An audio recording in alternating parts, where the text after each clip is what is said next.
Good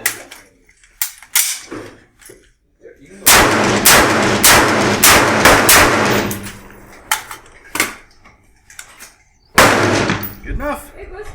Hey, it's Angel, the hunting gear guy. Today I wanted to show you guys this ArmaLite AR 180B. This is a semi-automatic 223 rifle that's piston driven, somewhat similar to an AR-15, yet kind of different, especially in the manufacturing methods. Here in Canada, this rifle is somewhat special because it's non-restricted, so you can take it out shooting coyotes or just to gravel pit or whatever, and you don't have to worry about the restrictions that are on us in terms of a restricted rifle that you'd only be able to really take from your home to the range and back, kind of a thing. So these are highly sought after in Canada. They're not really making any new ones, so these are only really available on the used market, and they're kind of interesting. So let's go through this one. I've got the light really cranked up right now so you can see it because it is all black. Now, just before we get too much into this rifle, I just want to show you guys what's different on this one from factory. First thing you'll notice is that this buttstock is a little bit different.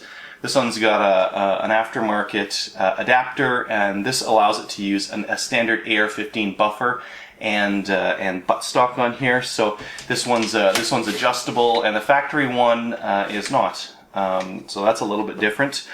This one's had a Picatinny rail mounted to the top. It's been done very well, but most of the time, what you're going to find on these AR 180Bs is kind of like a dovetail adapter that's specific to the rifle, and you can find Stormworks adapters that'll fit to the top here if you want a Picatinny rail.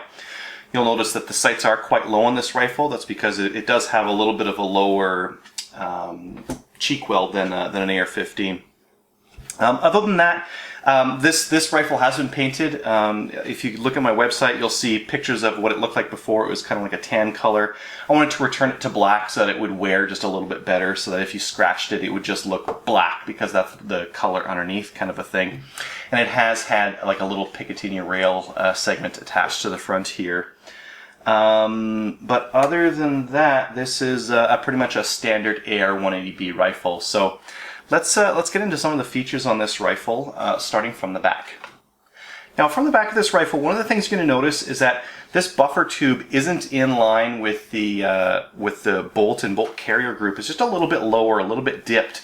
And what that does is, with this rifle, with an AR-15, you've got a straight line recoil, so the rifle recoils just straight back. Whereas with this one, it's just a little bit angled down. It's just a little bit further down on the rifle than the AR-15. What that's going to do is give it a little bit of a torque up when it's being fired. I think that's counteracted by the muzzle brake up front, because I didn't really feel a lot of pull up. I mean, it is just a 223. And the other thing that it does, and I kind of like this, is that it puts the sights really low. If you look at these sights compared to one on an AR-15, on the AR-15 they're going to be jacked up another ½ inch or 3/4 of an inch, and they're quite a bit higher off the top rail.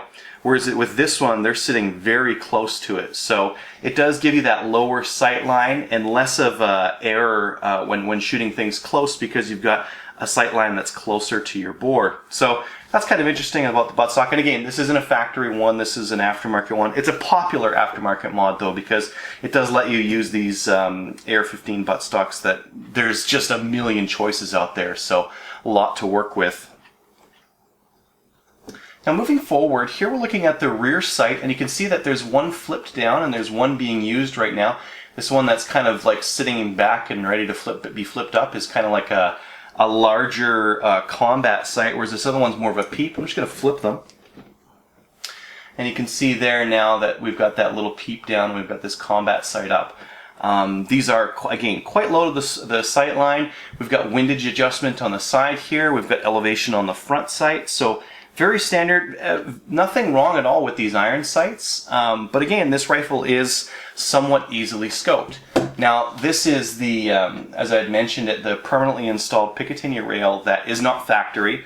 But the Stormworks makes some inexpensive, good quality mounts. They're very easy to put onto this rifle, and this rifle is not a difficult rifle to be scoped. It doesn't come with the Picatinny rail like an AR-15 typically would, like a flat top would, but That being said, it's not a difficult rifle to put that rail and mount a scope or red dot on either.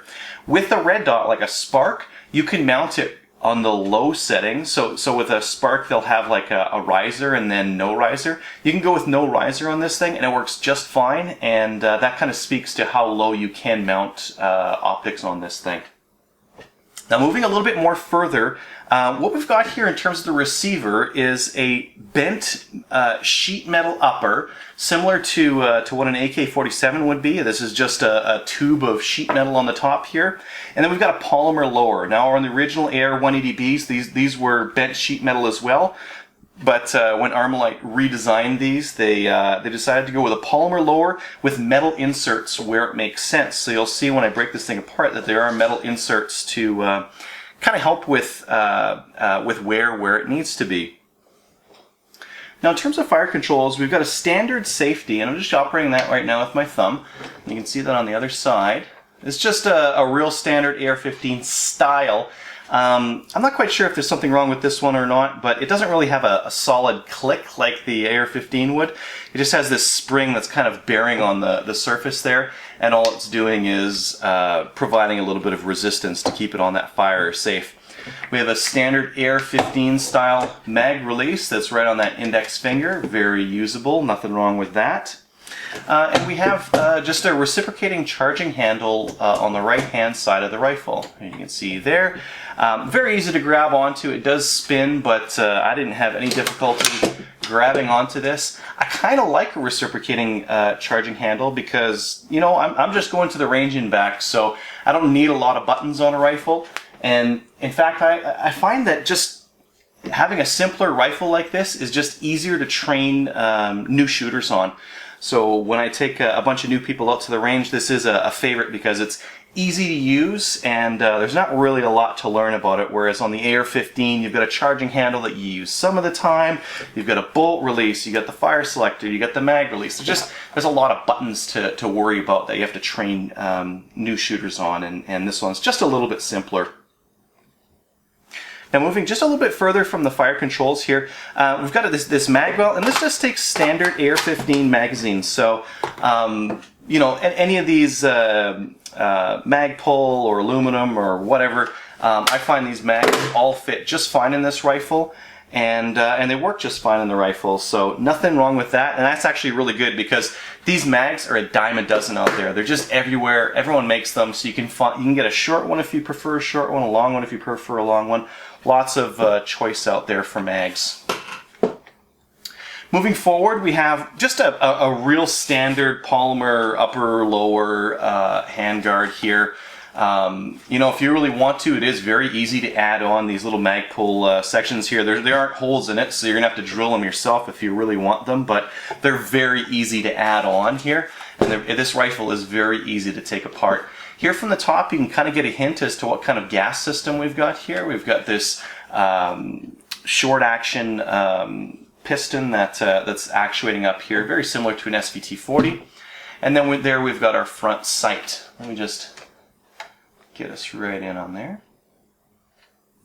And there you can see that elevation that you use just to turn that disc here on the front to change the elevation on that front sight. Just a little bit forward, this is the muzzle end, and this is what's different between this is called an AR-180B, but really this is an AR-180B2. The AR-180B had a removable, like a threaded piece on the barrel here, and it was too short to be legally used in some places, like Canada, I believe. And then what ArmaLite did was just have this included bit on here that they then drilled for a muzzle brake. So you can see there that we've got just 2 rows of holes only on the top of the barrel, so that will help drive the barrel down just a little bit. And I think personally it makes up all the difference, and it works just fine for keeping the recoil down. So actually in use, firing the AR-180B, I found a couple of really interesting things. First things first, I really actually like the iron sights. They're nice and low. I find I can get a good cheek weld on the rifle, and that it's very well aligned. So those are very usable just on their own. With the red dot on here, it's even better. This is the perfect rail for a nice low red dot to pop up on there. It's very quick to acquire, and it's a lot of fun to shoot. You know, just like an AR-15, these modern sporting rifles have low recoil. They're very accurate, and they're very easy to use. Now, just in terms of the reciprocating handle, like, I'm not trying to shoot competition with this or anything. I am just using an AR-15 for that. But if you were to use that for competition, you may find that it's just a little bit slower grabbing that reciprocating handle instead of hitting the side on an AR-15 or using a bad lever if you've got one of those. But if you're a Canadian and you want to have a black rifle that you can take up to the gravel pit and do 3-gun and action shooting with, this isn't really a bad idea, because the other competitors to this aren't quite as usable and aren't quite as competition friendly. Some guys try to compete with Tavors, and I've seen some people do it pretty successfully. It does take a lot of training, though. It's a more difficult manual of arms, learning how to use a bullpup, compared to something where all the action's happening up here. So this is a really usable rifle to use in 3-gun. It's a little bit more inexpensive than an XCR. There's also the VZ or the VZ models in 223, but with those you will need the magwell adapter to get them to 223. Once you've got that, you're very similar to this, except for the fact that this one, again, takes those rails so easily. So if you're competing in 3-gun, again, this one's going to be better because you can put an optic on it very easily and very reliably. It's not going to get in the way. It's going to work out perfectly compared to something like a VZ, where, you know, I think a VZ is really great with irons. It's just, I don't really like the side mount and putting a bunch of garbage on them. I think they're great as is, and you wouldn't want to put much for optics on it. There's also the Keltec SU-16. You know, I just don't.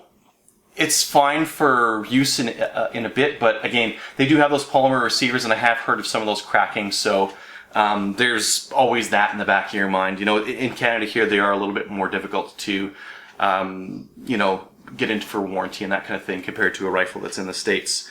So what would I use this thing for? Well, if I was really, really into sport shooting coyotes, and I had a lot of opportunities to shoot maybe 2 or 3 at one time, where they might all be in the field. I was hunting like a big problem area. This is going to be a better deal than a bolt action if I can keep my shots within, say, 200 yards, because that bolt action is going to give me a lot more accuracy, a lot more confidence to take something farther out. I think with this, I'd be able to take maybe multiple targets if they were in closer again, because this is going to offer me the ability to fire multiple times very quickly, and with a lot of usability nice in and close. So it's very good for that. Prices in Canada right now, these things are ranging, you know, it really depends on the quality of them and how much they've been beat up, but right around the 14 to say 1,800 bucks, depending if they come with like a whole pile of accessories and that kind of a thing. So they are quite a bit more expensive than they first were when they came out, because when they first came out, they were $1,000 flat, and those days are gone. So the people who picked them up for $1,000 really got a good deal. So that was a really quick look at the ArmaLite AR 180B. If you'd like to know more about the disassembly and the kind of inner workings of this thing, check out my video on the disassembly. I've got like a full disassembly on one of these things, and I rip it right apart. Long story short, it uses a piston system instead of gas like the AR-15. You know, in terms of like sport shooting and just being a guy who goes to the range a little bit, it doesn't really bother me that much to direct injection versus piston, but I guess it might be a little bit more reliable if you were to go out in the bush for a year at a time kind of a thing. It is a cleaner action because it's got that gas held up here basically. It's not getting back into the action like an AR-15, so you don't need to clean it as often, and when you do clean it, you don't get that really dark, black, cruddy carbon buildup in here. It's kind of sticks over here where you don't really need to clean it. So, you know, there are some advantages and disadvantages there. I'd say today, if you were in the US, I wouldn't buy one of these, because the AR-15s are at a price point right now that is insane. They're so low, and they're such a good value, and there's such a good aftermarket for them. There's no reason to go for one of these unless you're one of the guys who thinks pistons the only way to fly. And then in that case, I would go for maybe a more modern version of a piston modern sporting rifle like the XCR or something like that. Just something that's not quite as dated and has a little bit more parts availability than this thing. So again, that was a really quick look at the ArmaLite AR 180B. Thanks.